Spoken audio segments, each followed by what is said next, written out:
याद है वो वक्त जब हर डिब्बा एक रॉकेट होता था, हर पानी का गड्ढा एक समंदर होता था और हर दिन एक नई खोज होती थी।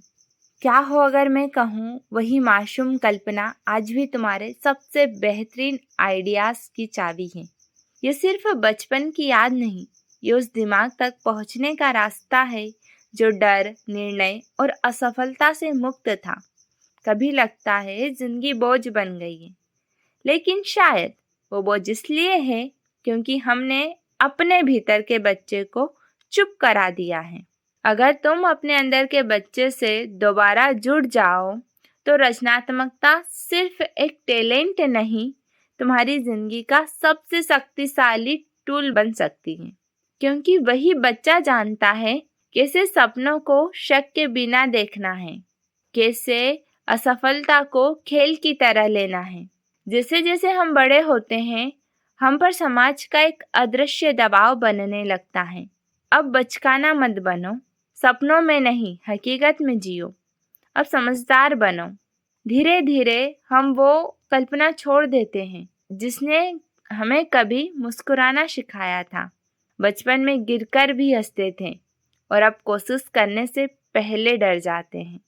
अगर मैं असफल हुआ तो लोग हंसेंगे।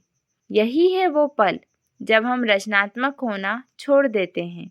हम सोचते हैं गलती करना बुरा है, लेकिन बचपन में गलती करना ही तो सीखना था।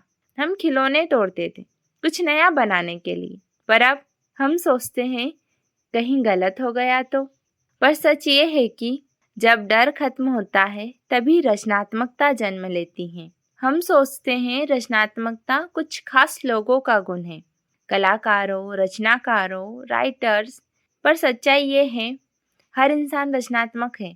एक माँ जो सुबह सुबह बच्चे को समय पर स्कूल भेजने का नया तरीका ढूंढ लेती है, वो भी क्रिएटिव है। एक किसान जो कम पानी में फसल उगाने का नया उपाय निकाल लेता है, वो भी क्रिएटिव है। एक मजदूर जो नए तरीके से काम आसान कर देता है, वो भी क्रिएटिव है। एक बच्चा जो गिट्टी से महल बना देता है, वो भी क्रिएटिव है। रचनात्मकता का मतलब कला नहीं, सोच की आज़ादी है। तो अब सवाल ये नहीं है कि मैं रचनात्मक हूँ या नहीं, सवाल ये है क्या मैं अब भी अपने अंदर के बच्चे से जुड़ी हुई हूँ। वो बच्चा जो क्यों पूछता था हर चीज में, वो बच्चा जो बिना डर के कोशिश करता था, वो बच्चा जो दुनिया को संभावनाओं से भरी हुई मानता था। अगर तुमने उस बच्चे को फिर से जगाया तो तुम्हारे भीतर का हर सवाल जवाब में बदल जाएगा। कभी कभी जिंदगी बदलने के लिए किसी नए गुरु की नहीं, बस अपने पुराने बचपन की जरूरत होती है। जब तुम खुद को फिर से उस मासूम नजरों से देखना शुरू करती हो तो दुनिया तुम्हारे लिए नई बन जाती है। तुम फिर से सपने देखने लगती हो, तुम फिर से कोशिश करने लगती हो, तुम फिर से मुस्कुराने लगती हो। क्योंकि सच्ची ग्रोथ सीरियसनेस से नहीं आती, वो आती है खेल और जिज्ञासा से। तो आज एक वादा करो, फिर से उस बच्चे को ढूंढोगे, वो जो छोटी छोटी चीज़ों में खुश हो जाता था, वो जो गलती करने से नहीं डरता था। क्योंकि वही तुम्हारा असली क्रिएटिव सोल है, वही तुम्हारी इमेजिनेशन की ताकत है। और जब वो जागेगी, तुम्हारे विचार, तुम्हारे सपने और तुम्हारी जिंदगी सब बदल जाएगी। Grow up but don't grow out your imagination. बड़े बनो पर अपने भीतर के बच्चे को जिंदा रखना मत भूलो। अपने भीतर के बच्चे से दोबारा कैसे जुड़े, अब ये जानते हैं।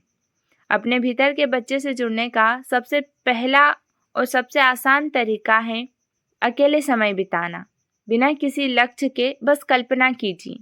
दूसरा तरीका है गलतियां करने से मत डरो, क्योंकि इनोवेशन हमेशा गलती से जन्म लेता है। तीसरा तरीका है जिज्ञासा को जिंदा रखो। क्यों, कैसे, कहाँ, किस लिए, ये पूछते रहिए। चौथा तरीका है खेलिए, गाइए, कुछ नया आजमाइए, जैसे हम बचपन में करते थे। क्योंकि आपका इनर चाइल्ड सिर्फ एक याद नहीं, वो आपकी रचनात्मक आत्मा की चाबी है। बचपन में हम सब कलाकार थे, फ़र्क सिर्फ इतना है, अब हम दूसरों की नज़रों में परफेक्ट दिखना चाहते हैं, लेकिन असली जादू तब होता है जब हम फिर से वही मासूम बेफिक्र सोच अपनाते हैं।